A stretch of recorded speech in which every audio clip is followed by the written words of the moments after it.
Assalamualaikum warahmatullahi wabarakatuh.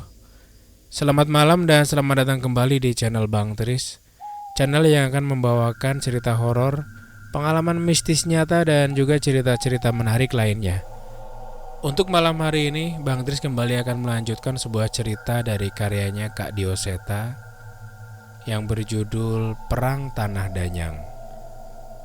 Dan malam hari ini masuk ke part 5 yang berjudul Ratusan Tahun Yang Lalu. Dan sebelum kita lanjut ke ceritanya, tekan dulu tombol like di video ini dan jangan lupa tekan tombol lonceng notifikasi dan juga klik tombol subscribe di channel ini agar tidak ketinggalan cerita-cerita seru yang lainnya. Dan seperti apa kelanjutan kisah kali ini? Langsung aja kita masuk ke ceritanya.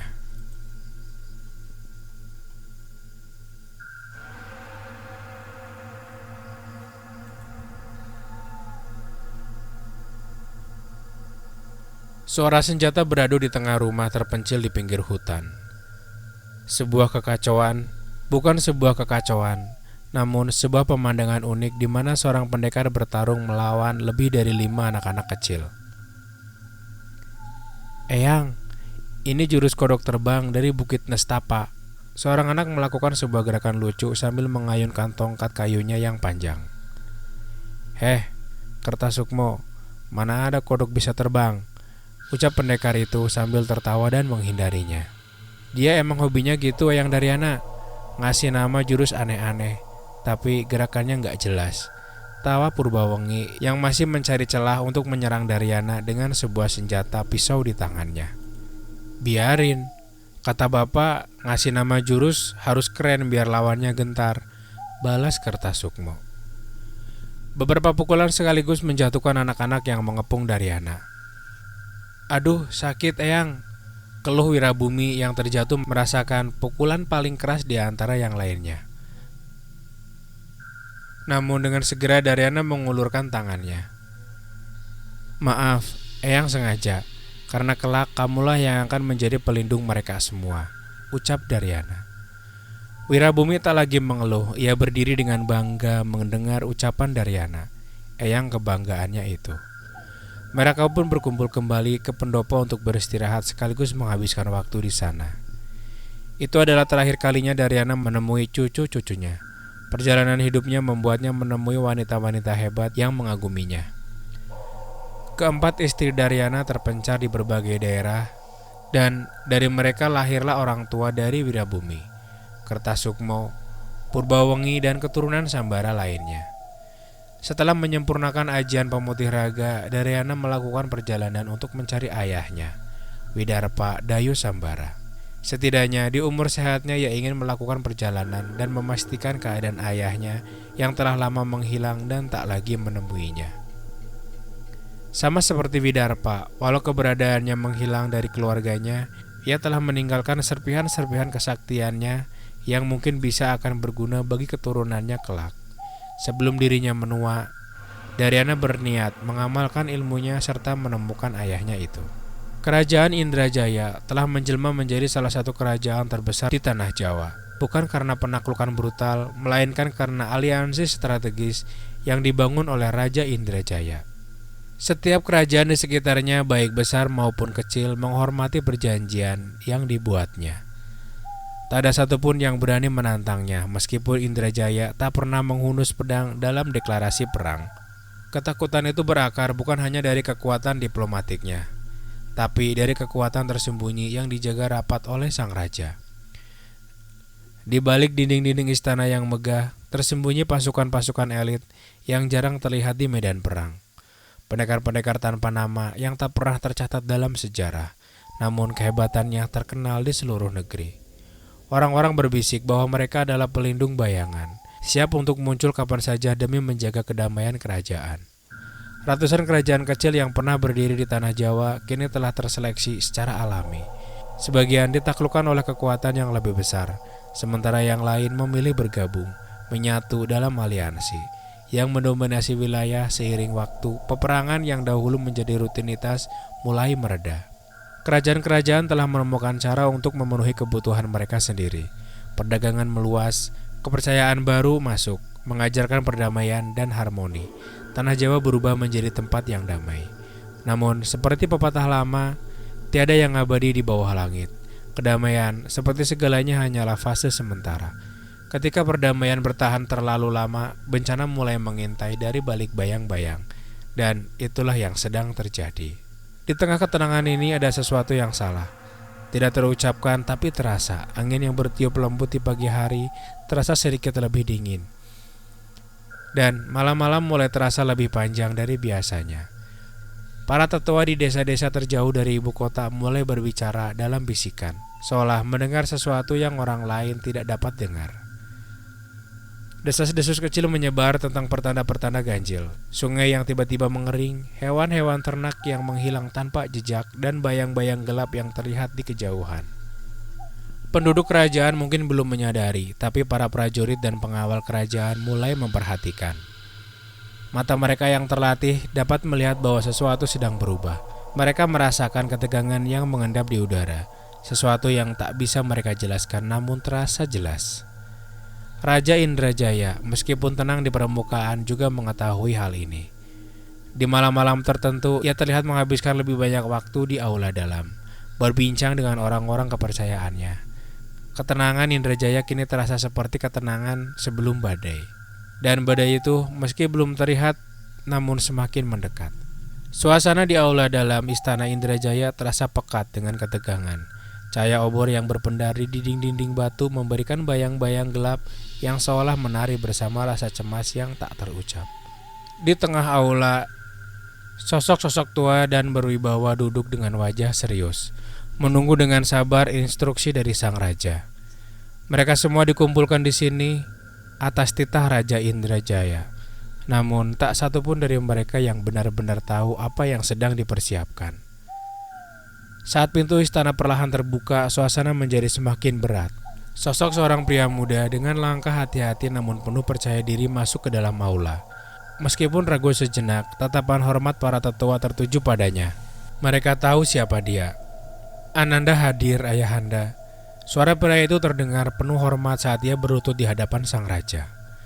Raja Indrajaya yang duduk di singgasananya dengan postur yang semakin menua, namun tetap memancarkan wibawa, menatap anaknya dengan mata tajam namun penuh harapan. "Bangun Ramajaya," ucap raja pelan, namun tegas.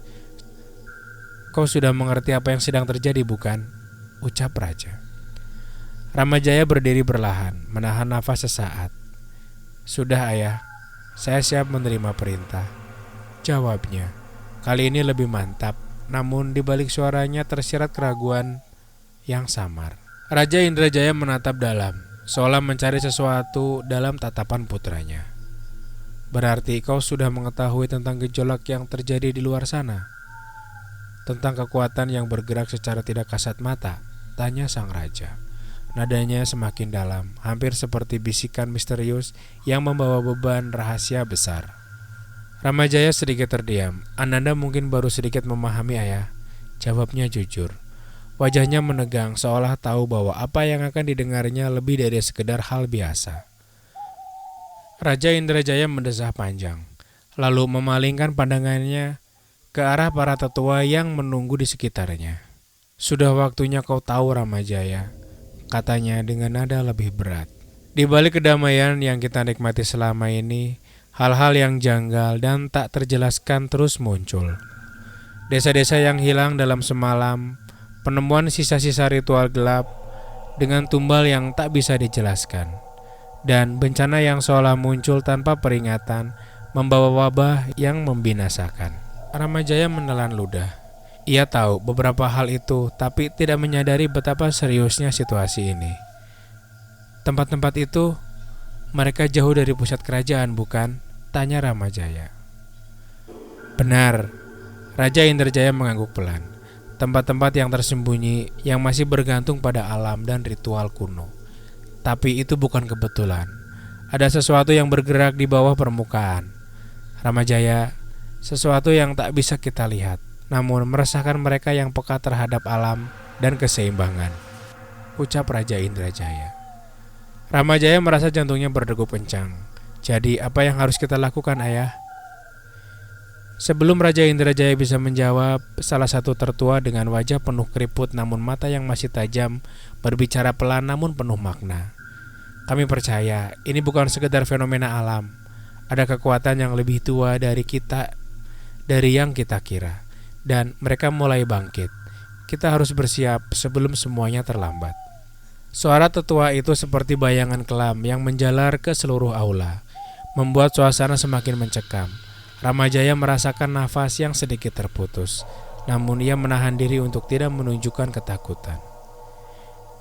Di aula megah istana Indrajaya, keheningan terasa menekan. Wajah-wajah para tetua tampak tegang. Mereka menunggu keputusan besar yang akan mengubah nasib kerajaan. Raja Indrajaya dengan tubuh yang semakin menua namun masih memancarkan wibawa, memecah keheningan dengan suara yang dalam. Sudah saatnya, Ramajaya. Saatnya kamu menggantikan posisiku untuk memimpin kerajaan Indrajaya. Suara sang raja menggema di ruangan, penuh ketegasan. Ramajaya yang berdiri depan ayahnya terkejut. Wajahnya seketika pucat. Ananda tidak berani, ayah, ucapnya penuh dengan tekanan. Lalu berlutut dalam-dalam. Baswaralah yang pantas menduduki tahta ini. Tambahnya dengan tegas, suaranya penuh rasa hormat dan penolakan. Para tetua di sekeliling mereka saling bertukar pandang dan menghela nafas berat. Mereka semua tahu bahwa Baswara, kakak Ramajaya, telah berjuang keras demi kerajaan ini. Prestasinya tak terbantahkan, dan banyak yang percaya dia lebih layak menjadi raja. Tiba-tiba suara keras terdengar seperti benda jatuh membentur lantai. Semua mata tertuju pada sudut aula. Tanpa melewati pintu utama, sosok Baswara muncul, berjalan dengan langkah tegap dan penuh percaya diri. Di langit-langit, beberapa ekor kera melompat turun, mengikuti Baswara, seolah menandakan kehadirannya yang tidak biasa. Ini keadaan darurat, Ramajaya. Bisa-bisanya kau menolak permintaan ayahanda. Suara Baswara terdengar lantang, tajam. Ramajaya menoleh, matanya membelalak. Kau sudah ada di sini sejak tadi. Ramajaya tergagap, kaget dengan kemunculan mendadak kakaknya itu. Menyadari keberadaanku saja kau tak mampu, sindir Baswara. Matanya menyipit dengan tatapan meremehkan. Dia berjalan mendekat seolah memancarkan aura kekuatan yang menggetarkan. Ramajaya tertunduk, merasa kalah sebelum mulai. Itulah mengapa Mas Baswara lebih pantas memimpin kerajaan ini. Kerajaan Indrajaya butuh pemimpin yang kuat dan itulah dirimu. Tiba-tiba Baswara melempar sebutir kacang yang tepat mengenai kepala Ramajaya. Ramajaya meringis, sementara Baswara tertawa kecil. Kerajaan ini memang pantas mendapatkan pemimpin terbaik, ucap Baswara. Suaranya dipenuhi dengan rasa bangga. Raja yang lebih bijak dan lebih kuat daripada ayahanda. Ramajaya memandang Baswara penuh kebingungan. Kalau begitu, kenapa Mas Baswara tidak menduduki tahta? Dengan langkah mantap Baswara mendekat dan menepuk pundak Ramajaya. Tatapan matanya melunak, tapi suaranya tetap penuh dengan keyakinan. Karena kita berdua, Ramajaya, akan memimpin kerajaan ini. 2 raja untuk 1 kerajaan. Ramajaya terdiam, menatap kakaknya dengan ekspresi terkejut. Raja yang memimpin dan raja yang melindungi, lanjut Baswara, sambil menoleh ke arah para tetua dan ayah mereka. Aku akan menjadi pelindung kerajaan, melindungi kerajaan dari bawah sana. Dan adikku yang bijaksana ini akan menduduki tahta dan menjadi pemimpin yang membawa kerajaan menuju kejayaan. Kata-kata Baswara menggema di dalam hati Ramajaya. Sesuatu dalam dirinya mulai menerima kebenaran itu. Baswara dengan keahlian tempurnya dan hubungan eratnya dengan dunia luar memang pantas menjadi pelindung. Sementara ia, Ramajaya, telah mewarisi pengetahuan dan kebijaksanaan dari ayahnya. Bagaimana Ramajaya? Tanya Indrajaya memecah kebisuan. Sudahkah kau siap untuk mengambil keputusan? Tanya Raja Indrajaya kembali. Ramajaya diam sejenak, lalu dengan tangan yang bergetar, ia melepaskan keris di pinggangnya. Ia menyerahkan keris itu kepada Baswara. Tatapan matanya penuh dengan keyakinan. Aku bersumpah akan memimpin kerajaan ini dengan bijak. Jika suatu saat aku menyimpang dari jalan kebenaran, Aku memintamu untuk mencabut nyawaku, ucap Ramajaya tegas. Matanya menatap kakaknya dengan sungguh-sungguh. Baswara menerima keris itu dengan anggukan pelan, lalu tersenyum tipis. Para tetua dan Raja Indrajaya memandang adegan itu dengan rasa bangga dan penuh keyakinan. Bagus. Raja Indrajaya akhirnya berbicara. Suaranya kembali tegas. Kita akan mempersiapkan serah terima kekuasaan dalam waktu dekat. Ia berjalan mendekati anaknya, meletakkan tangannya di bahu Ramajaya. Tapi ingat Ramajaya, harus ada yang menjaga kerajaan ini. Sementara kami menyelidiki bencana yang telah lama kita abaikan. Lanjut sang raja, nadanya tiba-tiba serius. Mendengar itu Ramajaya langsung berubah ekspresi. Wajahnya dipenuhi kecemasan. Tunggu ayah. Apakah ayah akan meninggalkanku memimpin seorang diri? Ini terlalu cepat, ucap Ramajaya. Daryana sudah bergerak. Kali ini kami tak akan membiarkan dia berjuang seorang diri menghadapi bencana ini. Bencana bukan sesuatu yang bisa dihadapi oleh satu manusia, bahkan satu kerajaan. Yang kita hadapi adalah makhluk-makhluk abadi. Mas Daryana sudah bergerak. Wajah Ramajaya semakin cemas. Namun kini ia lebih paham mengenai keadaannya. Raja Indrajaya mengangguk. Setidaknya kita harus menahan bencana ini sampai waktu orang-orang yang mampu menghentikannya ada di alam ini, ucap Raja Indrajaya. Saya mengerti ayah, balas Ramajaya. Raja Indrajaya tersenyum tipis lalu menenangkan anaknya itu. Tenang Ramajaya, akan ada yang mendampingimu, seseorang yang tak kalah hebat dari kalian berdua. Ramajaya mengerutkan kening. Siapa ayah? Jika ayah sampai berkata demikian, pasti dia bukan orang biasa. Raja Indrajaya mengangguk perlahan. Dia adalah anak dari seorang raja yang memilih meninggalkan tahtanya. Pangeran dari Prabu Arya Dharma Wijaya akan mendampingimu. Mendengar nama itu, seluruh kecemasan di benak Ramawijaya lenyap. Wajahnya berubah dan tekadnya semakin bulat. Jika demikian ayah, saya terima kehormatan ini, ucapnya dengan keyakinan baru yang membara. Beberapa tahun kemudian, Sastro, ojo dolanan aduh-aduh yole, teriak ibunya dengan nada cemas. Tatapannya mengikuti langkah putranya yang dijemput oleh Jaka, teman sebayanya. Nggih bu, jawab Sastro. Tangannya sibuk mengenakan sendal dan tergesa. Sastro dan Jaka segera berlari menuju tempat yang sudah mereka rencanakan. Rasa penasaran mereka semakin memuncak. Jaka sudah membawa tas kain kecil yang terlihat berat, penuh dengan peralatan yang ia persiapkan. Jadi, ke sana? Tanya Sastro dengan nada setengah ragu. Jadi, tapi ibumu bilang gak boleh main jauh-jauh kan? Sahut Jaka dengan nada menggoda. Kalau main gak boleh, tapi kalau jalan-jalan kan boleh, jawab Sastro sambil menyeringai kecil. Jaka hanya tertawa kecil sambil menepuk pundak sahabatnya. Bisa aja kamu. Mereka berjalan ke pinggir desa, melewati ladang, lalu menuju hutan. Di sanalah, saat berburu tupai, mereka menemukan jalan yang membuat jantung mereka berdebar. Sebuah candi kecil berbentuk gapura muncul di tengah-tengah ilalang, tertutupi tanaman liar, seolah terlupakan oleh waktu. Kamu yakin gak ada demit di sana? Sastro bertanya, suaranya terdengar gentar. Yakin? Enggak, makanya kita ke sana siang-siang. Pokoknya jangan takut toh. Kalau kamu takut, aku ikut takut, sahut Jaka, meski wajahnya sendiri tampak tegang. Iya, aku gak takut, Sastro berusaha meyakinkan dirinya sendiri. Dengan tekad bulat, mereka menerobos ilalang tinggi yang menyelimuti jalur itu. Semakin dalam mereka masuk, cahaya matahari seolah memudar, tertelan dedaunan rimbun yang semakin menutupi di atas kepala mereka. Sungai kecil yang menderu di kejauhan terdengar menakutkan, seperti ada sesuatu yang mengawasi mereka dari gelapnya hutan. Hati-hati Jok, ini sudah makin gelap, Sastro memperingatkan.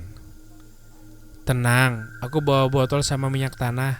Jaka menepuk tas kainnya dengan percaya diri, membuat Sastro merasa sedikit tenang.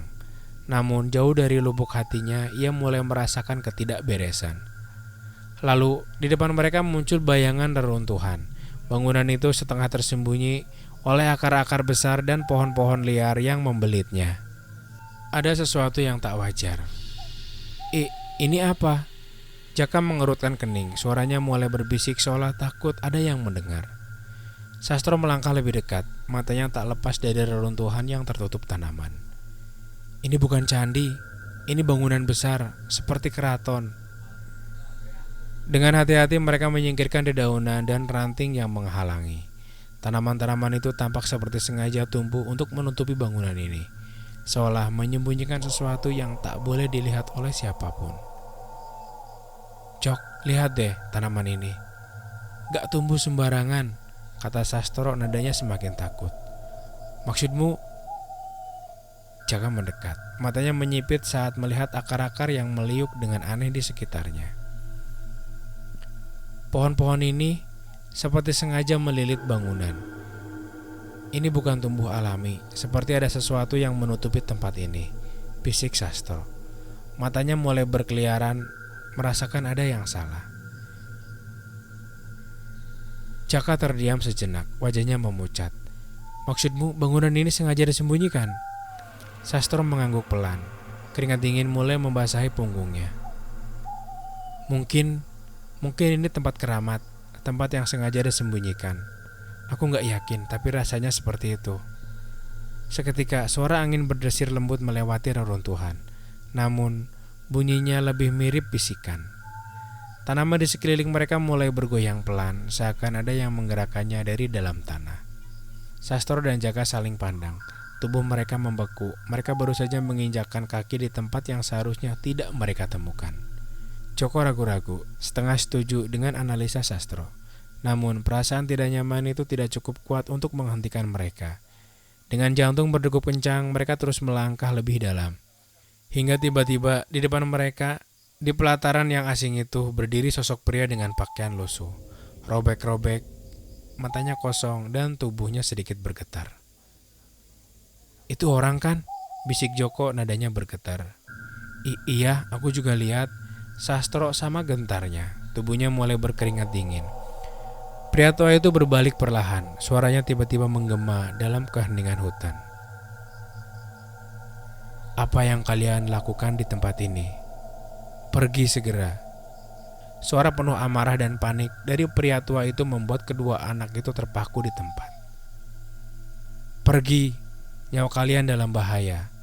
Suaranya semakin tinggi. Penuh teror membuat bulu kuduk mereka berdiri. Tatapan pria itu menyala-nyala seperti ada sesuatu yang sangat buruk di tempat ini. Tapi sebelum mereka sempat bereaksi lebih jauh, tiba-tiba terdengar suara dentuman keras terdengar dari dalam bumi. Menggelegar seperti gempa kecil.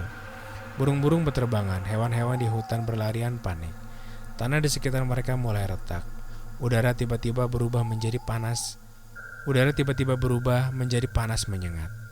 Dari tanah yang retak, api muncul mendadak. Nyala api yang membara menyembur dari bawah tanah, seolah tempat itu tersentuh oleh neraka. Joko dan Sastro mundur dengan ngeri. Kaki mereka gemetar, keringat bercucuran. Tolong, apa ini? Teriak Joko, napasnya tercekat di tenggorokan. Lari, cepat lari, Sastro menjerit. Mereka segera berlari menghindari pilar-pilar api yang muncul satu persatu di sekitar mereka. Langkah kaki mereka goyah, terhuyung, namun mata mereka tak bisa lepas dari pemandangan mengerikan itu. Mencari pria tua tadi, dan mereka terkejut. Pria itu kini berdiri di atas reruntuhan tertinggi, dikelilingi oleh api yang menyala liar. Matanya tertuju pada sesuatu yang mulai muncul dari kobaran api besar. Itu apa? Sastro bergidik melihat sosok yang mulai terbentuk dari arah jauh, yang menyerupai tubuh manusia, tapi tidak sepenuhnya. Ada kegelapan yang menguap dari dirinya. Bukan manusia, bukan setan. Itu bukan setan. Joko tergagap. Lebih dari itu, panas semakin menyengat, pohon-pohon di sekitar mulai terbakar. Asapnya menyesakkan dada mereka. Sastro tersegal-segal, pandangannya mulai kabur. Kita akan mati di sini. Sastro mengeluh, suaranya semakin lemah. Joko tidak menjawab. Kali ini dia benar-benar tidak tahu apa yang harus dilakukan. Namun saat mereka terpojok, tiba-tiba sebuah keris melesat, menancap tepat di tengah kobaran api besar itu. Pria tua tadi mulai melantunkan mantra dengan suara yang berat dan penuh kekuatan. Jagat lelembut boten duwe wujud, surga loka surga kayangan, langit lan bumi nyawiji. Angin kencang tiba-tiba bertiup, berpusat pada keris itu. Api yang sebelumnya mengamuk mulai terhisap ke dalam keris, membentuk pusaran yang menggila. Sosok dari api itu berteriak kesakitan. Suaranya menggema dalam udara panas. Siapa? Siapa yang berani menahanku? Suara dari dalam kobaran api itu menggema, penuh kemarahan dan dendam. Namun pria tua itu tidak menjawab. Ia terus menekan kerisnya dengan mantra-mantra kuno. Tangannya bergetar, seolah kekuatan di balik keris itu terlalu besar untuk dikendalikan. Keris itu, Jok, lihat kerisnya. Sastro menunjuk dengan ngeri. Keris itu semakin bergetar, hampir tak mampu menahan api dari dalam bumi. Pria tua itu bergerak cepat, tangannya mengisyaratkan keris itu untuk kembali ke genggamannya. Dalam sekejap, api yang membara mulai mereda dan sosok yang terbentuk dari api itu perlahan membatu. Namun kekuatan jahatnya masih terasa mengerikan. Pergi, pergi secepatnya. Makhluk ini akan menghancurkan segalanya, teriak pria tua itu. Suaranya menggema, memerintahkan mereka menjauh dan menebaskan kerisnya hingga angin berhembus membukakan jalan dari api-api itu. Sudah terlambat. Aku sudah memakan mereka semua. Sosok yang membatu itu memancarkan kekuatan yang besar. Sosok pria itu terlihat gentar dan bersiap dengan kerisnya. Namun tiba-tiba suara lain muncul, lebih lembut namun penuh dengan kekuatan. Cukup, hentikan, aku akan menahannya. Kabut putih mulai menyelimuti reruntuhan, sulur-sulur tanaman menjalar dan melilit tubuh makhluk yang membatu itu. Dari kabut terdengar suara perempuan, tegas dan berwibawa. Terima kasih Kanjeng Ratu. Pria tua itu berbisik pelan, menundukkan kepalanya dengan penuh hormat. Sebelum dia segera menghilang dari dalam kabut. Sastro dan Joko berdiri terpaku. Tubuh mereka gemetar. Ketakutan dan kebingungan menguasai mereka. Mereka pun berlari sekuat tenaga meninggalkan tempat terkutuk itu. Di tengah napas terengah-engah, Joko berbicara pelan. Suara perempuan itu, kamu tahu siapa dia? Sastro bertanya. Eyang pernah bercerita, katanya di hutan ada sosok danyang yang menjaga. Makanya Eyang dan warga desa sering ke sana untuk membagi hasil panen untuk seluruh penghuni hutan, sebagai rasa syukur atas segala yang kita manfaatkan dari hutan. Jadi perempuan itu, Kanjeng Ratu itu, adalah danyang yang Eyang kamu maksud? Mungkin. Nanti kita tanyakan langsung sama Eyang, balas Joko. Sastro terdiam, mereka harus segera menemukan jawaban. Tapi satu hal yang pasti, mereka baru saja terlibat dalam sesuatu yang jauh lebih besar dan lebih berbahaya dari yang mereka bayangkan. Dengan rasa penasaran yang begitu menumpuk, mereka buru-buru kembali ke desa untuk mempertanyakan segala yang barusan terjadi di hutan. Dalam keadaan terengah-engah, mereka mulai mendekat ke arah desa. Tapi saat itu wajah mereka pucat seketika. Di hadapan mereka terpampang keadaan desa mereka yang sudah terbakar dengan bangunan yang hangus. Masih terlihat sisa-sisa api di antara bangunan itu. Ibu, Sastro yang khawatir dengan keadaan ibunya bergegas berlari. Bapak, Eyang, Joko pun sama. Ia tak mampu menahan tangisnya melihat keadaan desa yang sudah tak lagi berbentuk. Tapi terlambat, desa mereka sudah hancur oleh kobaran api. Tak ada satupun yang selamat. Joko dan Sastro hanya bisa menemukan tulang belulang yang telah hangus oleh api di sekitar rumah mereka. Dua anak kecil itu selamat dari bencana yang menimpa desanya. Namun mereka harus menghadapi kenyataan kehilangan orang-orang tersayang yang mereka miliki. Danyang dari kobaran api itu, ia mengatakan sudah melahap semuanya. Ucap Joko geram. Sastro tak membalas ucapan itu. Ia masih tak mampu mengendalikan rasa sedihnya. Saat ini mereka harus berjuang untuk bertahan hidup. Tak hanya mereka, di sisi lain pulau mulai bermunculan korban-korban dari amukan sosok-sosok yang selama ini berdiam di tanah Jawa. Sosok yang seharusnya menjadi bagian dari alam, namun merasa pantas menguasainya. Sesuatu telah memancing amarah penguasa gaib di tanah ini. Perang para danyang. Bencana itu tiba tanpa ampun. Api melahap seluruh desa, menyisakan hanya abu dan kepulan asap hitam yang membumbung ke langit. Suara tangisan dan jeritan tertelan oleh kobaran api yang mengerikan. Kini hanya tinggal menghitung waktu sampai Prabu Agni Jagadbara, penguasa api yang telah lama tertidur, bangkit dari kedalamannya dan menciptakan kekacauan yang lebih mengerikan. Sebuah meja kayu di tengah ruangan pecah di tangan Wirabumi. Dia duduk dengan wajah penuh kemarahan dan penyesalan yang membakar di dalam hatinya. Aku gagal. Desa itu hangus terbakar. Teriak Wirabumi, nafasnya berat, tangannya gemetar menahan kekecewaan. Di tengah ruangan yang gelap, Purbawangi muncul. Dengan langkah tenang, bayangan tubuhnya diselimuti kebaya hitam yang ia kenakan, dan kain hitam yang menutupi matanya seolah menambah aura misterius.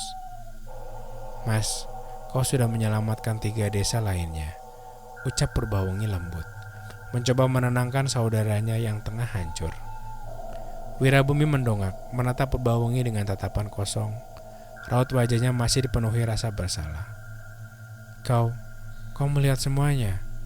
Purbawangi mengangguk pelan, ekspresinya tetap tenang meski pandangannya tersembunyi di balik kain. Kemunculan danyang penguasa hutan itu, aku melihatnya. Setidaknya sekarang kita tahu, kita tidak sendirian dalam menghadapi ancaman ini. Kata-kata Purbawangi terasa seperti sinar harapan kecil di tengah kegelapan. Namun Wirabumi masih terlihat tegang. Benar, tapi sebelum Jagadbara bangkit sepenuhnya, aku harus menemukan sosok danyang yang bisa mengendalikan api ini. Jika tidak, kita semua akan binasa. Wirabumi menatap keris di tangannya. Keris yang telah menyerap sebagian kekuatan Prabu Agni Jagadbara. Namun dia tahu, kekuatan itu bisa saja meledak kapan saja jika tak segera dikendalikan. Dari arah dapur, Kertasukma muncul dengan wajah muram, membawa beberapa gelas jamu. Diminum dulu mas, ucapnya dengan lembut, mencoba menenangkan suasana yang semakin mencekam. Mereka bertiga duduk di meja yang baru saja dirusak. Sesaat keheningan menyelimuti mereka. Jamu yang dibawa Kertasukma mulai diminum, meskipun sedikit memberikan kelegaan di tengah kepanikan. Namun ketegangan itu tidak hilang sepenuhnya. Kertasukma memandang Purbawangi dengan cemas, lalu bertanya dengan nada khawatir. Semeru, apa penglihatanmu tentang Mahameru itu benar? Apakah ini saatnya? Tanya Kertasukma. Purbawangi terdiam sejenak, seolah menimbang apa yang harus dia katakan. Lalu dengan suara pelan namun tegas ia menjawab, penglihatan itu masih terus datang, mas. Mahameru, di sanalah awal semuanya. Wirabumi menghela nafas panjang. Wajahnya semakin gelap. Sambara yang lain sudah bergerak mencari sekutu di wilayah barat. Kalau begitu, berarti kita yang harus mendatangi Mahameru. Ucapnya menatap Kertasukma dengan tegas. Kertasukma mengangguk singkat. Sepertinya begitu. Namun Purbawangi segera memotong dengan peringatan keras.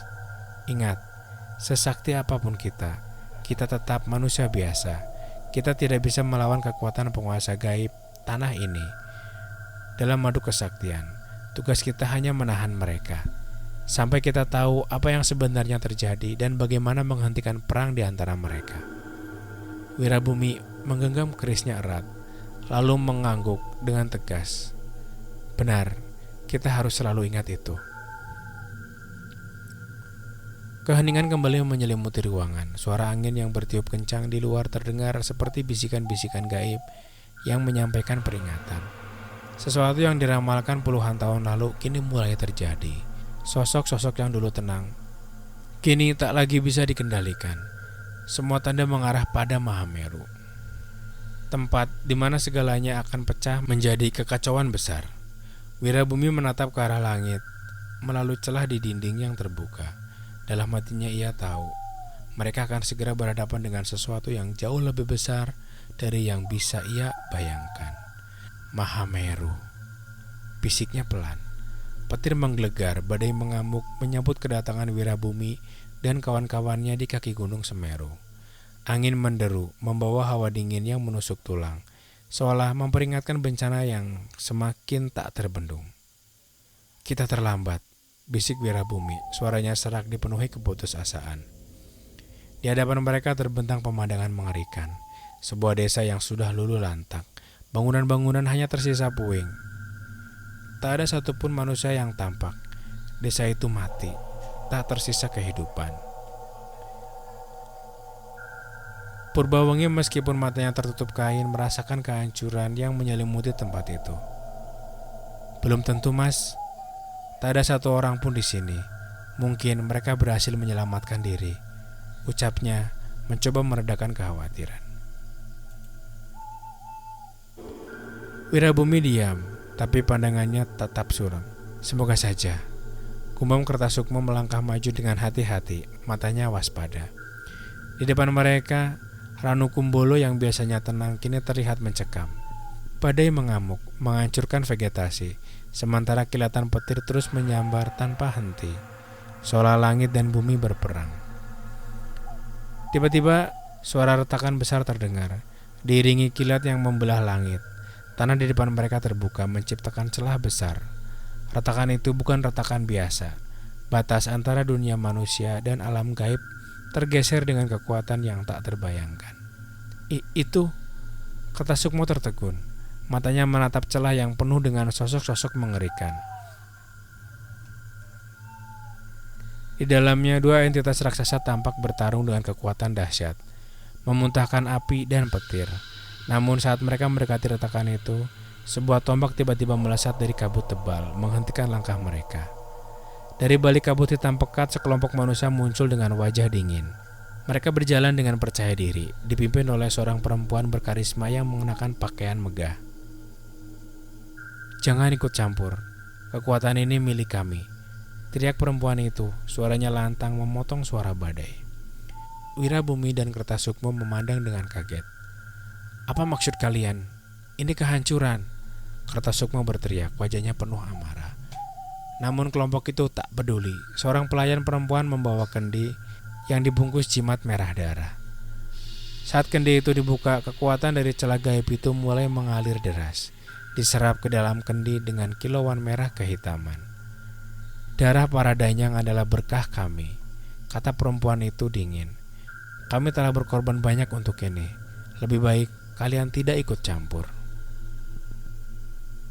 Kanjeng Ratu Srenggani, kami butuh lebih banyak jimat darah, teriak salah seorang pengikutnya, menyerahkan tumpukan daun kering. Tanpa ragu, Kanjeng Ratu Srenggani mengambilkan pisau kecil dari pinggangnya, menggoreskan telapak tangannya dan meneteskan darahnya ke daun-daun kering tersebut. Perlahan darah itu membentuk aksara gaib di atas daun, bersinar dengan cahaya merah. Melihat ritual mengerikan itu, Purbawengi terkejut, air matanya jatuh tanpa bisa ditahan. Aku melihatnya, mereka dari Trah Segrajiwo. Mereka yang seharusnya memimpin kerajaan kecil di kaki Gunung Wilis. Tapi suaranya pecah. Ranu Biru tertawa keras, suaranya menggema di tengah badai. Aku selalu berdiri di pihak yang menang. Darah para makhluk gaib itu akan membangkitkan kekuatanku. Dengan satu gerakan, Ranu Biru mencabut pedangnya. Angin kencang tiba-tiba berpusar di sekelilingnya, membentuk badai kecil dan berpusat pada dirinya. Enyah dari hadapan ratuku, teriak Ranu Biru. Dalam sekejap, dengan satu tebasan pedangnya, angin menerjang keras, melempar Wirabumi, Kertasukmo, dan Purbawengi jauh dari tempat mereka berdiri. Tubuh mereka terhempas jatuh berguling di tanah yang basah. Sial, Wirabumi bangkit. Tubuhnya bergetar oleh kekuatan Ranu Biru. Dengan cepat dia mencabut kerisnya. Kertasukmo, kita tidak bisa menahan diri lagi. Kita harus hentikan mereka. Kertasukmo mengangguk, meskipun darah mengucur dari sudut bibirnya. Aku sudah siap. Mereka berdua maju menghunus keris mereka. Siap bertarung mati-matian melawan Ranu Biru dan para pendekar Segrajiwo. Dalam kilatan petir yang terus menyambar, dua keris menari melawan 4 pedang, memecah badai dan menantang kekuatan gaib yang jauh dari luar batas manusia. Dalam 3 jurus, Tusukan di bahu kalian, gumam Purbawangi lirih. Matanya tertuju pada pertarungan di depan. Wirabumi mengangguk singkat. Tak perlu bertanya lagi, ia tahu maksud saudarinya. Dengan gerakan cepat, tepat setelah 3 jurus, kerisnya berayun menuju bahu musuh. Darah segar menyembur dari pendekar yang terhuyung mundur, terkejut oleh serangan yang tak terduga. Satu lompatan ke belakang, tendang sekuat tenaga ke arah timur. Lanjut Purbawangi, suaranya semakin tegang. Kertasukma merespon dengan cepat. Tendangannya menghantam udara seakan tanpa arah, tapi tepat mengenai Ranu Biru yang terpental jauh ke belakang.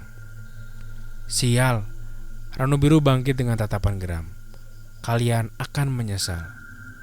Pedangnya menggetarkan udara saat dia menghimpun kekuatan terkutuknya. Wirabumi tahu ini bukan kekuatan manusia biasa. Sebelum Ranu Biru sempat menyerang lagi, Wirabumi melesat ke arahnya, menahan tangan yang akan mengayunkan pedang. Kekuatan ini tak layak untukmu, Ranu Biru.